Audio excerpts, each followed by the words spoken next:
की आज महाराष्ट्राचं नेतृत्व करायची संधी त्यांना मिळाली. आणि नुसतं महाराष्ट्राचं नेतृत्व केलं असं नाही, वेगवेगळ्या क्षेत्रामध्ये महाराष्ट्र पुढं कसं जाईल या प्रकारची काळजी त्यांनी घेतली. ठाणे, नवी मुंबई हा सगळा नागरी भाग आहे. आणि अलीकडच्या 50 वर्षामध्ये नागरी प्रश्नाच्या संबंधी जाण असलेला नेता कोण याची जर माहिती घेतली तर कटाक्षानं एकनाथ शिंदेचं नाव द्यावं लागेल. माननीय पवार साहेबांकडे चुकीची माहिती आहे.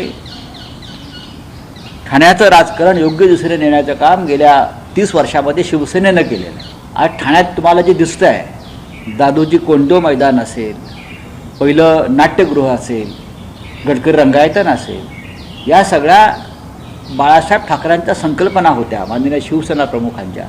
एकनाथ शिंदे ठाण्याच्या राजकारणात फार उशिरा आले. पवार साहेबांना जर माहिती हवी असेल तर आम्ही आमचे कार्यकर्ते ठाण्यातले जे आहेत प्रमुख राजन विचारे ते त्यांना माहिती द्यायला जातील. आम्ही पाठवू सगळ्या फाईल्स घेऊन.